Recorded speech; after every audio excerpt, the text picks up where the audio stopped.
Brachos, Daf Brachos through Aleph. This is the beginning of Perek Ketzin Mavarchim, the Perek that discusses the laws of Brachos. The Mishnah begins by telling us the basic Brachos we make on foods, al peros ilan, fruits of trees. We make Barei Pri Eitz, except for wine. Wine we make Barei Pri Agafen. Al peros Aretz, peros, vegetables, things that grow from the ground. We make Barei Pri Ha'adama, except for bread. Bread we make a Lechem and Aretz. Girakos, vegetables, we make Barei Pri Ha'adama. Rabbi Yehuda says Barei Minei D'Shaim. We make Barei Pri Ha'adama, like the Tanakama. The Gemara just brings a famous machlokes, Brisa, Hashem says we will gather our grain. That on the one hand the Torah tells us Lo Yamish Tefer Torah Zemipicha. You're supposed to always learn Torah. But the Gemara says no, but it says you have to work in the field, you have to make a living.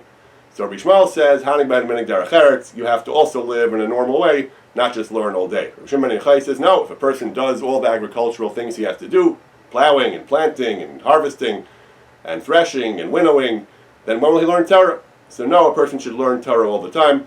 The Gemara says many people did like Rabbi Yishmael, they worked part of the time and they were successful. Like Rabbi Shimon Ben Yochai, that did not work as well. A lot of literature about exactly what the disagreement is and how we paskin. Shulchan Aruch seems to paskin like Rabbi Yishmael. Shulchan Aruch says that after a person finishes davening and learns, he should go Yelech La'asakav, should go work, brings the Mishnah in Pirkei Avos, Torah that does not have work, Sofa B'Teila, V'Gereres Avon, if there's no work accompanying the Torah, then it'll cause him to sin because he'll be poor, and it'll cause him to do Averis.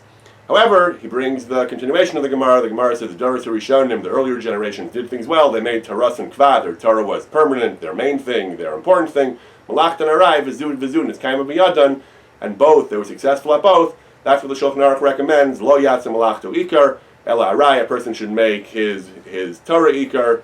The Torah is the main thing and his work is secondary. Shulchan Aruch in Yardei also says the person should work every day, K'dei Chayav, as much as he needs in order to live. The Vilna Gaon says that's this Gemara, Rabbi Shmuel Shita, apparently, that a person should work alongside learning Torah. The Gemara discusses wine. Wine satisfies you, so the Gemara talks about whether you can drink wine Erev Pesach. Halacha is you can drink either a lot or very, very little. It says if you drink a lot, then that stimulates the appetite. So you'll eat matzah at the Seder night, you'll eat more matzah. If you eat very little, the Mishnah Berurah says less than a kos, less than rov kos, less than a glass, a rov of a glass. It's also okay. In between 1 kos and 2 koses, that's where there's a problem. But the Mishnah Berurah says, of course, you shouldn't get too drunk. You shouldn't get drunk because then A, you won't have an appetite, and B, you'll be mevatel mitzvahs if you're drunk. So certainly don't get too drunk. Gemara talks about the bracha you make on Shemen Zayis. The Gemara talks about a special case where you actually make an unusual bracha, where you make Barei Pri Eitz on Shemen Zayis. The Gemara goes through various cases. The Gemara explains it's when it's in an anigron, when it's in a potion that you drink, when it's not harmful and it's good for you. One of the things the Gemara says that one of the halachos is that in a case where you're not mechavin for refuah, if it's for achila, if you really want to drink it, then the shemen is batel to the food. The anigron is the main food. But if it's for refuah, if it's for medicinal purposes, and you want the shemen also, then you make Barei Pri Eitz on the shemen. The Gemara also says that there's a havamina that since it's for refuah, in the case where you're drinking it for medicinal purposes, it's for refuah, and you wouldn't make the bracha at all. You say no, since it's hana from it, since you enjoy it, you make a bracha. Tosfos says that in general, this is the rule of medicines, that if it's something which is not enjoyable, it's roim, it's bitter, it has no taste, there's no hana at all except for the therapy of it, then there's no bracha. But if there is hana, even without the refuah, there's actual enjoyment, it tastes good, in some way it has a food-like good taste, then you do make a bracha. That's what we pass in Shulchan Aruch. Anything you drink or eat for medicinal purposes, if they taste good and the palate enjoys them, you make a bracha. Tchila v'sof, bracha rishona, bracha achrona. Contemporary posts can discuss our medicines, which are bitter ground up stuff and bitter chemicals, but they also might have some sugar or some sweetener in them. Since you might enjoy the sweet taste, does that mean you make a bracha on them or not? Discussion among contemporary poskim. The Gemara discusses the brachas on all kinds of things. Many things, the Gemara says the bracha is shakol. There are disputes about them. We paskin most of the things the Gemara is discussing here on Daf Lamed Vav. The bracha is actually shakol, including melach and mei melach, salt and brine, all kinds of other things, meat and mushrooms and fish and eggs and milk, and karachayav, al kimcha desari, different types of vegetables that are not fully edible, that are not your standard vegetable. Flour also, whether it's barley flour, whether it's wheat flour, we pass in all these cases, the bracha that you make is shakol, and brain nefashos, doesn't matter if it's ground finely or ground coarsely, you always make shakol.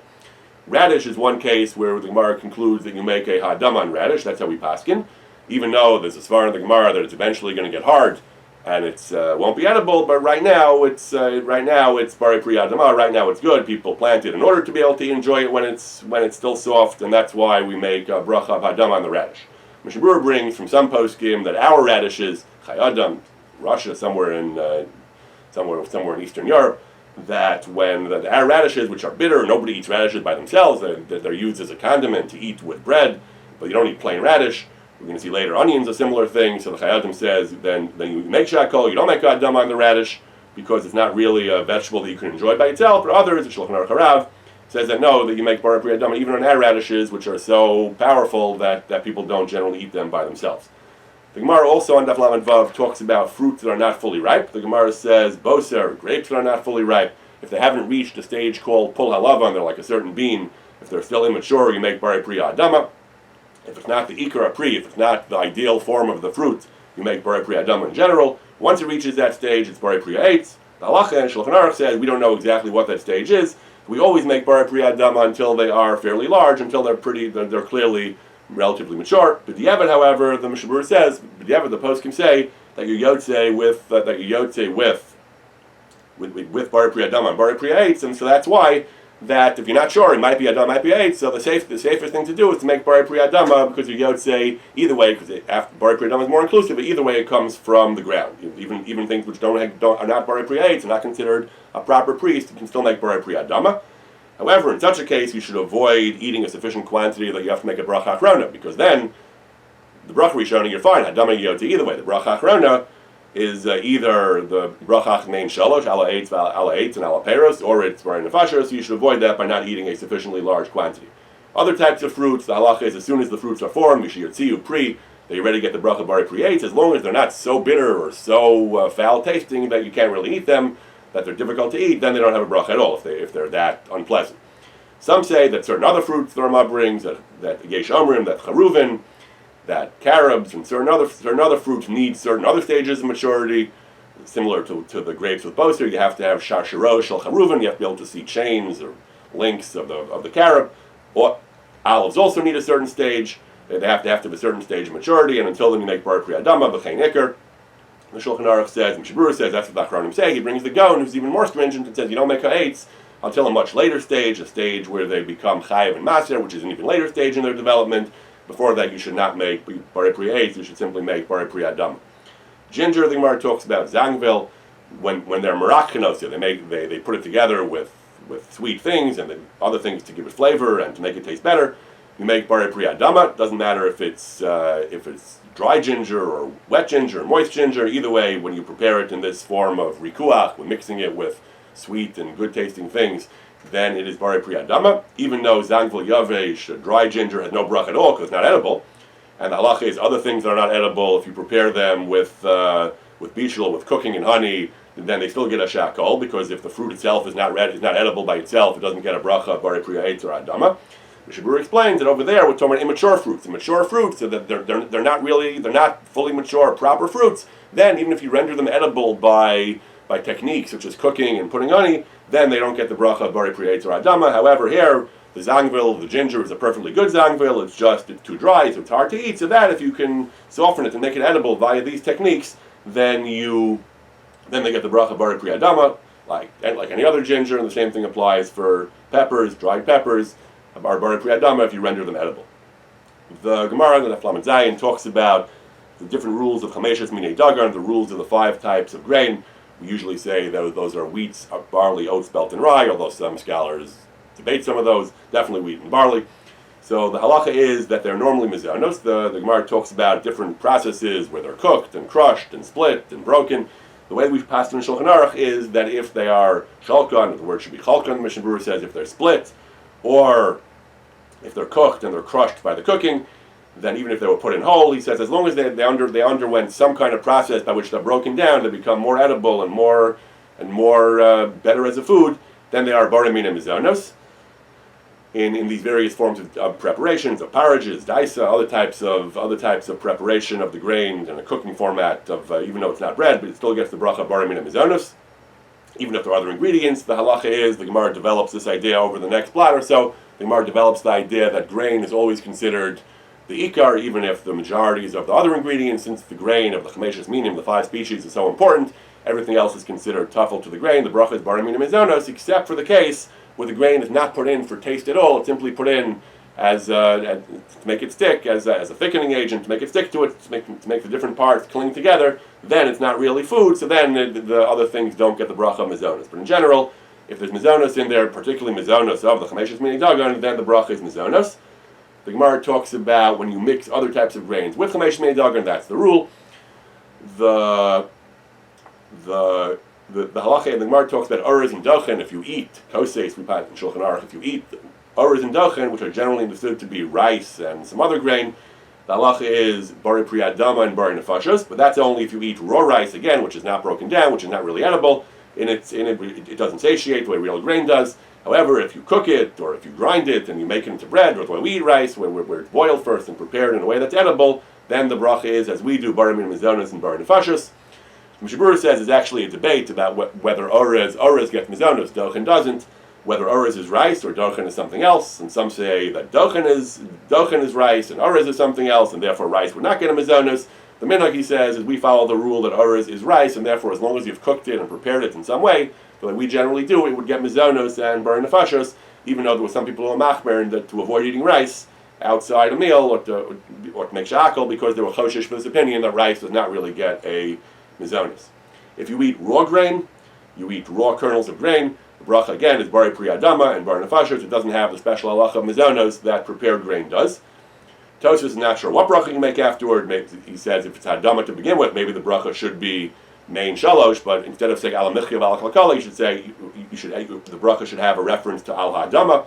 There's no such bracha because Al didn't make it. Tosfos is not sure what bracha you make after eating raw kernels of grain, and Tosfos therefore recommends again you don't eat raw kernels of grain by themselves. So the Shulchan Aruch, again, we paskin that we have these rules that once the grain is processed at mizonos, if the grains are whole, then it's going to be ha'adama. So again, the recommendation is that you avoid eating them. Avoid eating them outside the meal. First of all, because of Tosfos, and also there's another machlokas. If they just had the outer peels removed, but the grains haven't been crushed and broken down, that's also machlokas, whether that's considered sufficient processing to give them a din mizonos. That's another reason you should avoid eating them outside a meal. Post can discuss things like granola, different types of things. When we take grain, we don't really grind it and make it into a full-blown porridge, but we take off some of the husks. They discuss what the status of those things are, whether they should have hadama or mizonos. Again, we have these various chumras in cases where there are machloksin. Post can often recommend that we avoid eating them outside the context of a meal, when we wash and until Sidai make a motzi on bread, then bread will pass through everything regardless of what it is. Gemara talks about chavitza, which are you take ready-made bread and then you break it into pieces, and then you stick the pieces back together via liquids.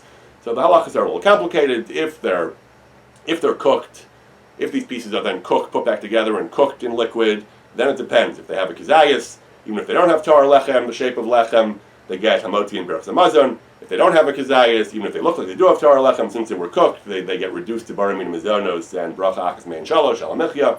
If they're not cooked, but they're just stuck together by cold liquids, honey, or other types of gravy, so then it's totally on either kizayis or tar lechem. If they have either one, here they weren't cooked, so if they either have a kizayis or if they have tar lechem, the form of bread, and they look like bread, nikr v'yadua that it's bread, then they again get hamotzi and berachas hamazon. If not, they get bari mina mizonos and mein shalosh.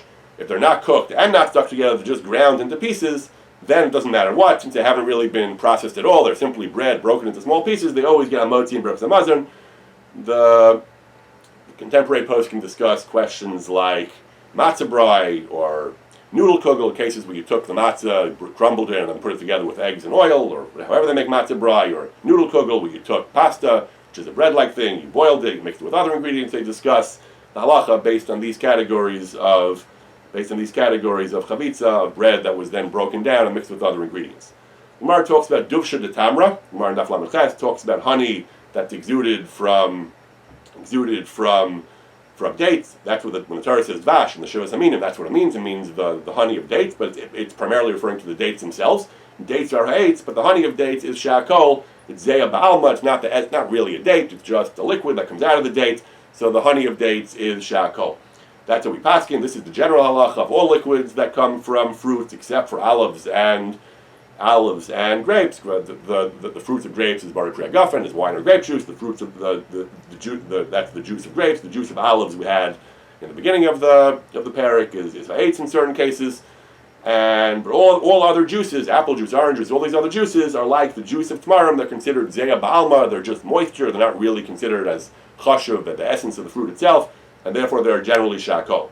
The Shartzion brings a machlokas Rashba and Rush. If you have fruits that are most of the way they're eaten, they're generally eaten in the form of squeezing them and juicing them, then there is a sheet in the Rishonim that you would make the bracha of eitz. So if at any point there's a certain fruit that whose primary means of consuming is via juicing, then that would be a real question of whether the bracha is bari pri eitz or hadama if it was a vegetable, or simply shahakal.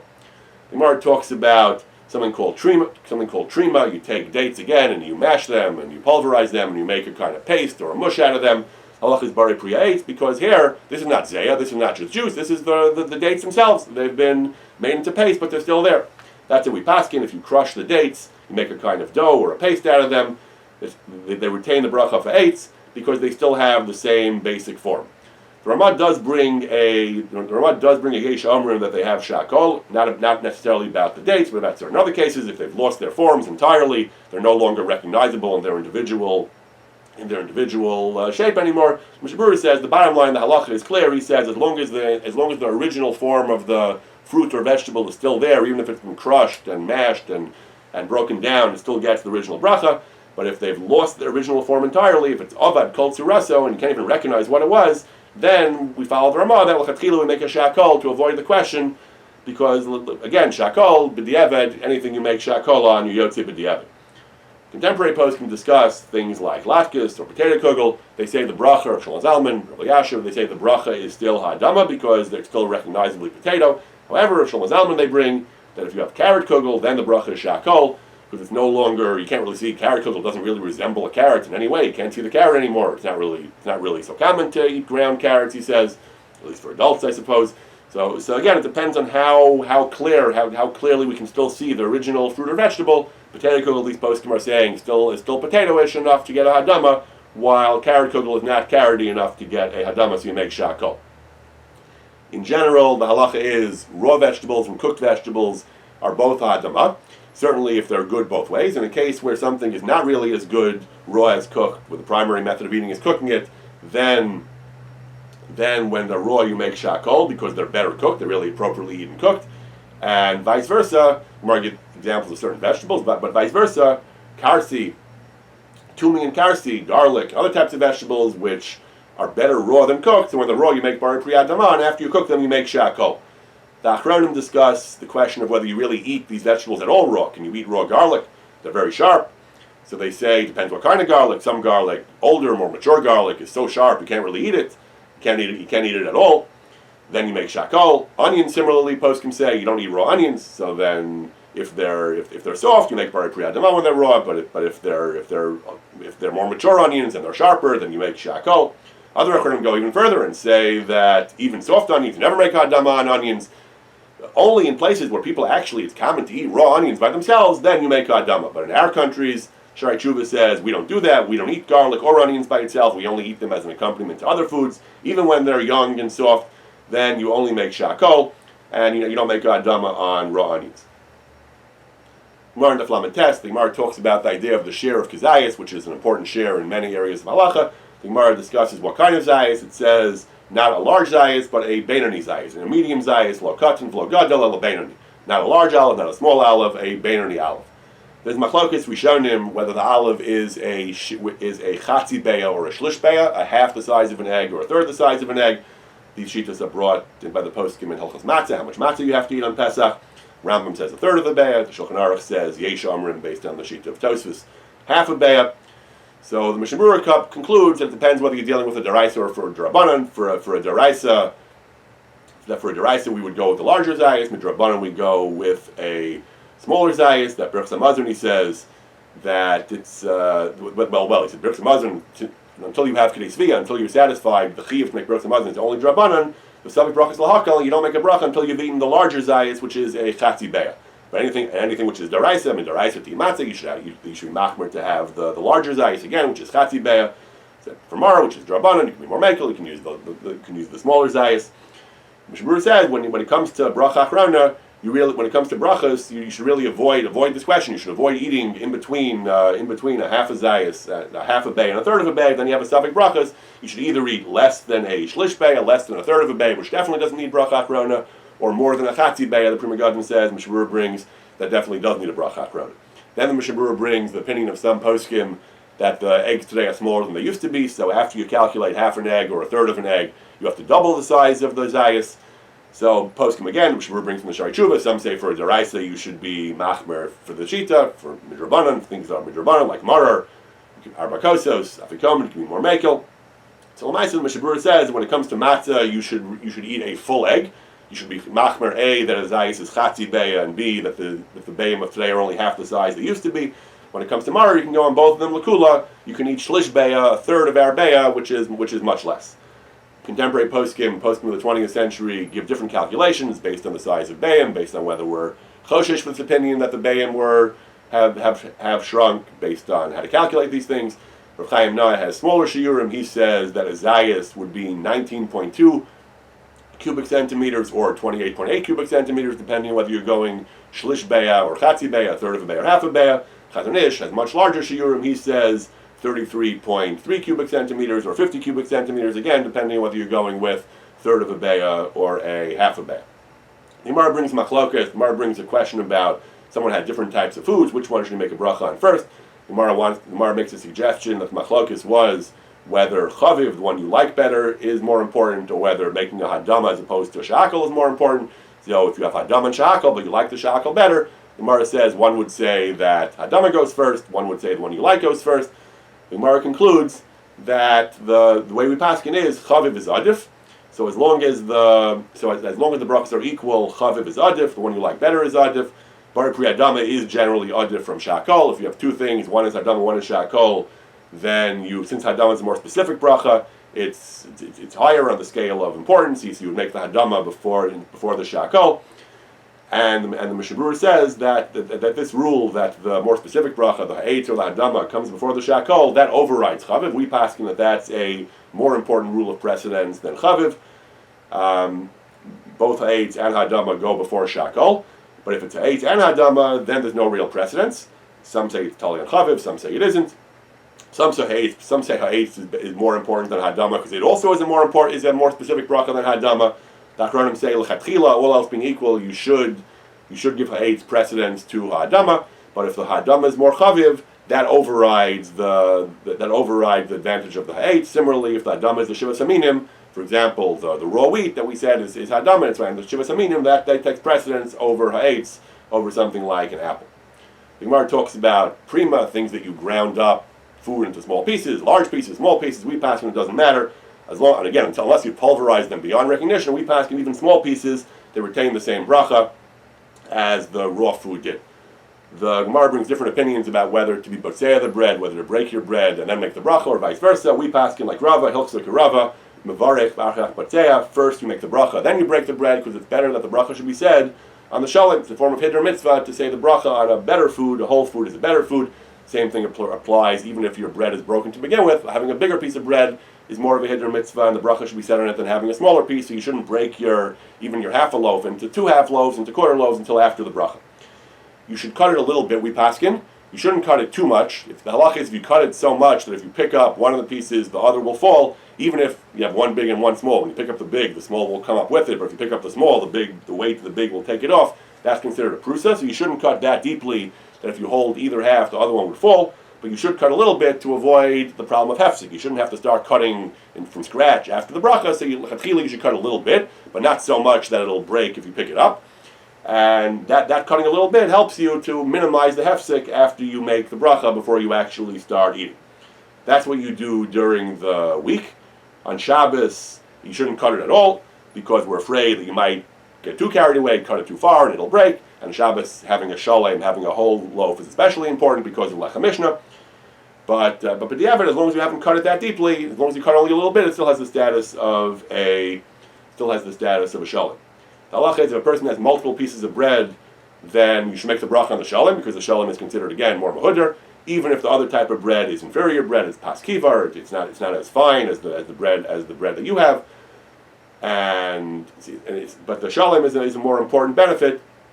However, in a case where the shalom is barley and the broken piece of bread is chitim, so they both have advantages. L'chatchila, you should take them both together. You should put them together and make a bracha on the two things together. The Shulchan Aruch explains the Haggah explains this is only if you actually want to eat both. If you only want to eat one, you don't have to say, well, the other one is better. This is the one I want now. This is the one you can eat now.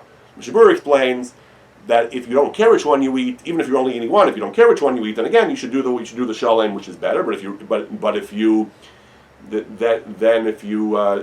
only time you can eat the non-shalom is if you only want one. You only want the one that's not shalom. Then you don't have to eat the other one to get a shalom. But if you don't care, then you should certainly eat the shalom. The Gemara talks about how to do lechem mishnah on Shabbos. So the Gemara says you have 2 kikaros, lechem mishnah, and the Gemara brings that Rav Kahana would take 2 but only break 1, and then it says Rabbi Zera would be batza kula sherusa, would do something involving the entire thing or a large thing. So Rashi says it's not a machlokes. He only did 1, but he took a large one during the week. He'd break a smaller amount to not to seem like a glutton. The Gemara asked, it looks like Rav Tanusa, it looks gluttonous. He said Shabbos, I don't do it during the week. I only do it on Shabbos. It doesn't look like gluttony. So the Shulchan Aruch paskins that you take 2 and you break only 1 like Rav Kahana. But you also do what Rav Zera did, which is you take a large piece, that you shouldn't just take a small piece on Shabbos, you should break a large piece, enough to last you through the entire Suda. Other Rishonim, however, learn that Rav Zera actually would break 2, and they pass like that. L'chatchila, a person should break both breads on Shabbos, not just 1. Most people only break 1, but the Mishnah Berurah brings that there were some Achronim, the Marshal and the Shla, that did actually break 2, like the Rashba Pshat of the Gemara. The Gaon rules this way, and if it's too expensive, you can't afford so many different loaves of bread, the Eitzah is, he says, the solution is make small ones. Make 3 large ones and 3 small ones. Each meal break 1 large and 1 small, so your Yotzei, you fulfill the mitzvah of breaking 2, but they're not so big, so you don't have to worry about having extra loaves, making extra loaves and having them going to waste.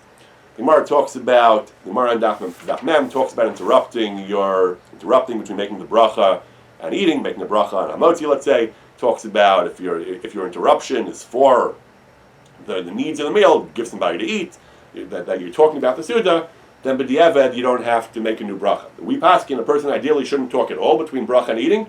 If he did talk and it was me'inyan varim shemavarchim alav, if it has to do with the bracha, like you said, bring salt or bring something else, or then b'diavad it's not a hefsek. But l'chachila the Rama says you still shouldn't be mafsek at all. But b'diavad if it's relevant to the Suda, relevant to the thing you're eating, then it's not a hefsek. But if it's not relevant, then it is a hefsek. You have to make a bracha again. The Mishnah on Daf Mem, the Mishnah says that if you made hadama on Peres Ilan, not l'chatchila, but you yotze, because it's still true, it's not sheker, they do come from the ground. Similarly, but the other way around, if you, on a vegetable, a tomato that grows from the ground, you make bar create, so you're not yotze, because that's not true. So, and shahakal and everything you yotze everything with shahakal, because everything is shakol nebedvaro, so that's the most inclusive bracha.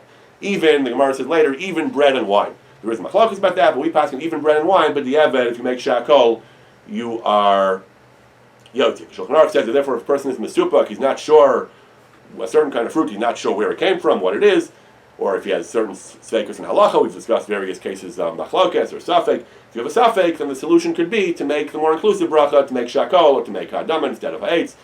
Then this is all b'diavad. But l'chatchila, a person has to try to make the right bracha, and Mishnah Berurah adds, a person is just ignorant, he hasn't looked up the halacha, he can't be bothered to learn, that's not acceptable. A person should learn the right halacha. But if a person has tried and the halacha is unresolved, or he can't find out, the facts are unresolvable, then it's like b'diavad, then you make the bracha, the more inclusive bracha, and you yotze with that.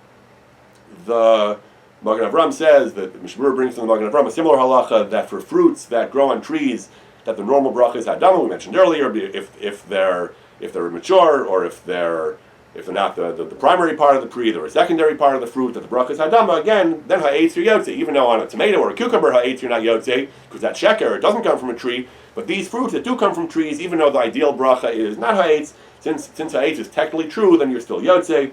Similarly, vegetables that grow from the ground, that if they're better cooked than raw and you're eating them raw, the real bracha should be shakol. But b'diavad, if you make hadam, you yotzi, because it's true, it's not sheker. They do come from the ground. You yotzi b'diavad with hadam. Daf Aleph, we go back to the rules of kedima and brachas. It actually starts from the Mishnah on Memo and Beis. The Mishnah says if there are many different types of foods to make a bracha on, Rabbi Yehuda says min shiva, that you give precedence to one of them, which is from the Shivas Aminim. The Chum say Ezer Sheyirtze, whichever one you want. Then the Gemara on Aleph says, Ula says that this machlokes is when they have the same bracha. You have a date and an apple. Rabbi Yehuda says min shiva, you follow Shivas Aminim. Rabbanan say min chaviv adif, the one you like better. If the brachas are different, then divrei hakol, then you just make separate brachas, and apparently it doesn't matter. There are many different cheetas in the Rishonim. There are at least three major disputes in the Rishonim. First of all, how do we paskin, like Rabbi Yehuda or the Chachamim? So the Shulchan Aruch, the Iker Shita is like Rabbi Yehuda, that min shiva adif, but the Rambam's paskin like the Chachamim, that if the brachas are different, if the brachas are the same, then we don't give min shiva precedence. Second machlokus is, what did Ula mean when he said if the brachas are not shava, divrei hakol, mevarech al zeh, v'chaz mevarech al zeh, the brachas are not the same, you do one and then the other. So that is also a machlokus. So some say that he meant whatever you want. Others say he meant that you do the chaviv. The third machlokus, what does chaviv mean? The one that you like better right now, or the one that in general is more dear to you, that you like better in general. So all these different shitas are brought in the Shulchan Aruch. That the Mishnah Berurah says that the Iker Shita is the Stimas HaMachaber. The Shulchan Aruch says that the Iker Shita is the Deya Harishona. The Deya Harishona is that if the bracha is Shaveh, then we follow Shivas Aminim, even though it's not Chaviv. Shivas Aminim is more important than Chaviv when they have the same bracha. If there's no Shivas Aminim, then you follow Chaviv. If the bracha is not Shaveh, then it doesn't matter what you can do whatever you want, and even if it's not Chaviv. There's the Yesh Amrim that says you should still follow the Chaviv, and then there's the Rambam that says that Chaviv takes precedence always, Bein Brachos and Shavas, Bein Ein and Shavas, Bein Yesh B'm Shivas Aminim, and Ein B'm Shivas. The Rambam paskins that Chaviv always wins, not like Rabbi Yehuda. I know he also paskins that it's not Ezer Man Sheyirtze when the brachas are not Shavas, Chaviv again wins. But the Iker Shita seems to be like the first one, that when the brachas are Shavin, when they're the same bracha, Shivas Aminim is more important even than Chaviv. When the brachas are not Shavim, then it's Ezer Sheyirtze. The Gemara also says that regarding Shivas Aminim, the Gemara says that Shivas Aminim has precedence over non-Shivas Aminim, at least according to Rabbi Yehuda. Similarly, in the order of the psukim, the ones that are earlier in the pasuk, Eretz Chita Se'ora, Gefen Teina V'Rimon, so Chita before Se'ora, Gefen before Teina, Teina before Rimon, and so on. Eretz Shem before Dvash, Zayis before Dvash. So the halacha is that we paskin that in general the one that's earlier in the pasuk has precedence. However, something that is sheni to that's why we say that someone had a question of Tamri V'Rimoni, Rav Hanun had a question of dates and pomegranates. He made the bracha on dates, and he said, because even though dates is later in the pasuk, this is an exception because dates is the second aretz, that after the pasuk says Eretz Zeishem and Dvash, so dates, which is Dvash, is number 2 for the second aretz, and Rimon is for the 5th to the first aretz. So the second to the second to the second is still better than the 5th to the first. That's how we paskin. The Mishnah Berurah says the implication is that even when it comes to chitim and se'arim, even when it comes to wheat and barley, then it's only if they're number 1 and 2. So even barley only has precedence to other minim if it's one of the ones that are equal in the pasuk. However, he says that chitim would be before everything, but se'arim, which is number 2, if you make food out of se'arim, which is edible, and that's number 2, and zaysim is number 1 of the second arts, zaysim would go before olives would go before se'arim. Other Acharim say no, Barna Minim Mizonos always has precedence. Se'arim goes before, well, it obviously goes before all the ones of the first arts because it's number 2. It's ahead of all the other ones in the first arts, but even before Zayis, which is number 1 of the second arts, still Se'arim has precedence. The Gemara says, wine, if someone makes a bracha of Bar Priya Gafen on wine, that exempts all other liquids. Halacha not everyone realizes, orange juice, certainly water, apple juice, that once you've made a bracha on wine, you don't need to make a bracha on anything else.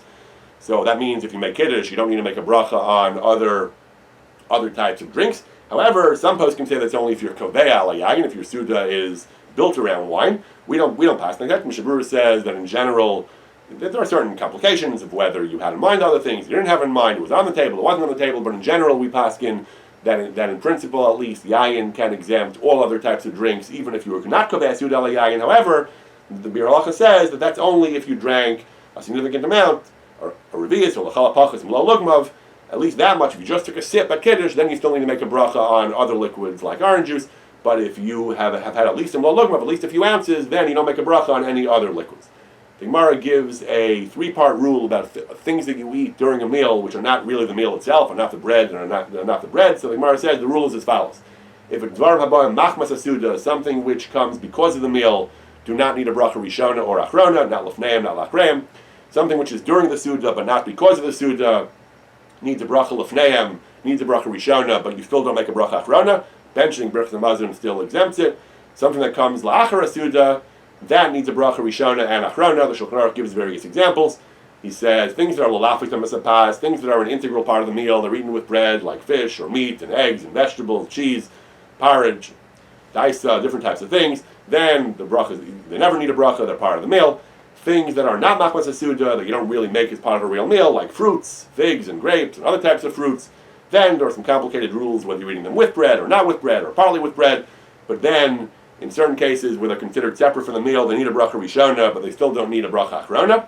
And things that are eaten achar suda, like different types of desserts, then you need a, whether it's machmas suda or not, even if it is in some sense machmas suda, they need bracha rishona and bracha achrona. Hamotzi Birchas Hamazon do not go on them.